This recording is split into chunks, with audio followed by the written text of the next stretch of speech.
বিভিন্ন অঞ্চলত অসমৰ বিভিন্ন জিলাত সংখ্যালঘু প্ৰধান এলেকাত অসমৰ খিলঞ্জীয়া থলুৱা মানুহক বন্দুক বা বন্দুকৰ লাইসেন্স দিয়াৰ যি ঘোষণা কৰিছে এয়া কেৱল এক হঠকাৰী ঘোষণাই নহয়, এয়া অসমীয়া জাতিটোৰ কাৰণে এটা আত্মঘাতী সিদ্ধান্তৰ বাহিৰে আন একো নহয়। প্ৰথম কথা যে চৰকাৰ এখনে যদি কয় যে অসমৰ সংখ্যালঘু মানুহৰ পৰা অসমৰ খিলঞ্জীয়া মানুহক আমি সুৰক্ষা দিব পৰা নাই, তাৰ অৰ্থটো হ'ল যে অসমৰ গৃহ বিভাগ ব্যৰ্থ হৈছে, অসমৰ মুখ্যমন্ত্ৰী ব্যৰ্থ হৈছে, অসমৰ জনতাক নিৰাপত্তা প্ৰদান কৰাত তেওঁ সম্পূৰ্ণৰূপে ব্যৰ্থ হৈছে। আৰু সেই তেনেকুৱা ধৰণৰ এক চিৰিয়াছ ব্যৰ্থতাৰ একমাত্ৰ প্ৰতিকাৰটো হ'ল মুখ্যমন্ত্ৰী বা গৃহমন্ত্ৰীৰ পদত্যাগ।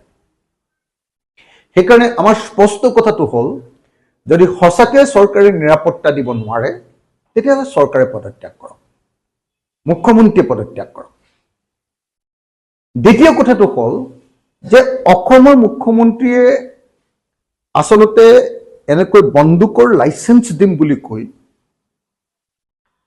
RSSৰ হাতত কিছুমান বৈধ অবৈধ বন্দুক তুলি দিবৰ কাৰণে আৰু 2026 চনৰ নিৰ্বাচনৰ আগত অসমত এটা সংঘৰ্ষময় হিন্দু মুছলমানৰ এটা সংঘৰ্ষময় পৰিৱেশ সৃষ্টি কৰি নিৰ্বাচনী বৈতৰণি পাৰ হ'বৰ কাৰণে এই কাম কৰিছে। আমি বাৰম্বাৰ দেখিছিলো যে কংগ্ৰেছ চৰকাৰৰ দিনত সদায় এনেকুৱা ইলেকশ্যনৰ সময়ত সাম্প্ৰদায়িক সংঘাত ঘটিছিলে আৰু সেই সাম্প্ৰদায়িক সংঘাতবিলাকৰ আৰ্কিটেক্ট হিচাপে আমি তেতিয়া হিমন্ত বিশ্ব শৰ্মাৰ নাম শুনিবলৈ পাইছোঁ। এতিয়া অসমৰ মুখ্যমন্ত্ৰী হিচাপে যেতিয়া দেখিছে যে 2026 চনলৈ বিজেপি চৰকাৰৰ প্ৰতি মানুহৰ আগ্ৰহ কমি আহিছে, বিজেপিৰ বিৰুদ্ধে মানুহৰ খং খুব বৃদ্ধি পাইছে, বিজেপি চৰকাৰৰ বিৰুদ্ধে মানুহৰ খুব এনেকুৱাকে বৃদ্ধি পাইছে যে 2026 চনত বিজেপি হৰাৰ অৱকাশ আহি পৰিছে, তেতিয়া হিমন্ত বিশ্ব শৰ্মাই অসমত অস্থিৰ কৰি তুলিবৰ কাৰণে আমি এই পলিচি লোৱা বুলি, এই যে বন্দুক দিয়া বা বন্দুকৰ লাইসেন্স দিয়াৰ যি পলিচি, এই পলিচি লোৱা বুলি আমি জানিব পাৰিছো। আমি বুজি উঠিছো যে চৰকাৰে বেলেগ কাৰণত নহয়, অসমত এটা সংঘৰ্ষময় পৰিৱেশ 2026 চনৰ আগত প্ৰতিষ্ঠা কৰিব খোজে। হয়তো RSSৰ জৰিয়তে, হয়তো বিজেপি মানুহবিলাকৰ জৰিয়তে আৰু চৰকাৰৰ কোনোবা এজেণ্টৰ জৰিয়তে এনেকুৱা ধৰণৰ সংঘৰ্ষৰ সৃষ্টি কৰিব আৰু তেনেকুৱা পৰিৱেশ সৃষ্টি কৰিবৰ কাৰণে এই বুনিয়াদ ৰচনা কৰিবৰ কাৰণে এনেকৈ পাব্লিকৰ হাতত বন্দুক বা বন্দুকৰ লাইসেন্স তুলি দিয়াৰ কথা ঘোষণা কৰা হৈছে। এইটো এটা ভয়ংকৰ ঘটনা আৰু সেইকাৰণে এই ঘটনাক আমি নিন্দা কৰে নহয়, এই ঘটনাক বন্ধ কৰিবৰ কাৰণে আৰু কেবিনেটৰ এই সিদ্ধান্ত উঠাই ল'বৰ কাৰণে আমি হিমন্ত বিশ্ব শৰ্মা চৰকাৰৰ ওচৰত দাবী জনাইছো। তৃতীয় কথাটো হ'ল আপোনালোকে নিশ্চয় দেখিছে যে অসমত এটা সাম্প্ৰদায়িক বাতাবৰণ তৈয়াৰ কৰিবৰ কাৰণে, সাম্প্ৰদায়িক বাতাবৰণ এটা তৈয়াৰ কৰিবৰ কাৰণে কি কৰা হৈছে যে কিছুমান মানুহক, সংখ্যালঘু মানুহক ধৰি ধৰি বিতাড়ন কৰাৰ নামত, বাংলাদেশীৰ নামত বিতাড়ন কৰাৰ নামত অসমত এক অস্থিৰ পৰিৱেশ সৃষ্টি কৰিব খোজা হৈছে। কোনোবা শিক্ষককো বাংলাদেশলৈ বিতাড়ন কৰি দিয়া হৈছে। তেওঁলোকৰ কেছ সুপ্ৰিম কোৰ্টত চলি থকাৰ পাছতো তেওঁলোকক অবৈধভাৱে এনেকৈ বিতাড়ন কৰি দিয়া হৈছে।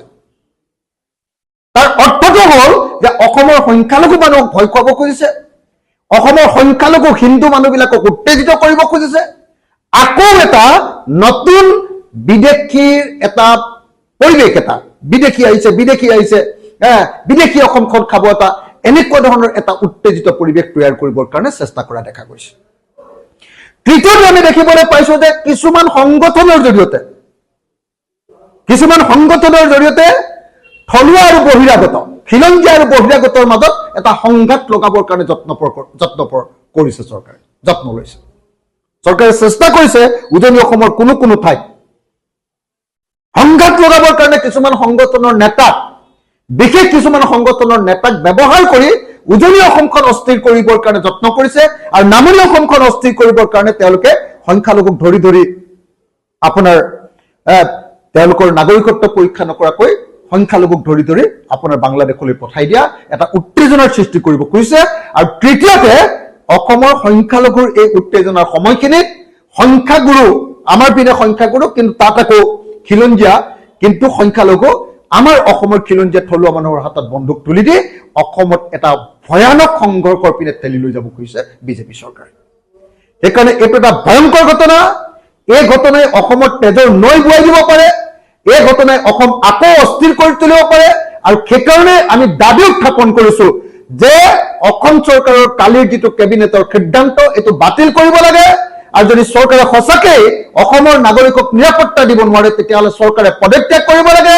আৰু চৰকাৰক আমি দাবী উত্থাপন কৰিছো যে অসমৰ খিলঞ্জীয়া মানুহ য'ত য'ত শংকিত হৈছে তাত বেছিকৈ পুলিচৰ নিয়োগ কৰা হওক, তাত বেছিকৈ CRPF নিয়োগ কৰা হওক, তাত পুলিচ থানা বনোৱা হওক, তাত পুলিচ চকী বনোৱা হওক, নহলে বা তহলদাৰী কেম্প বনোৱা হওক।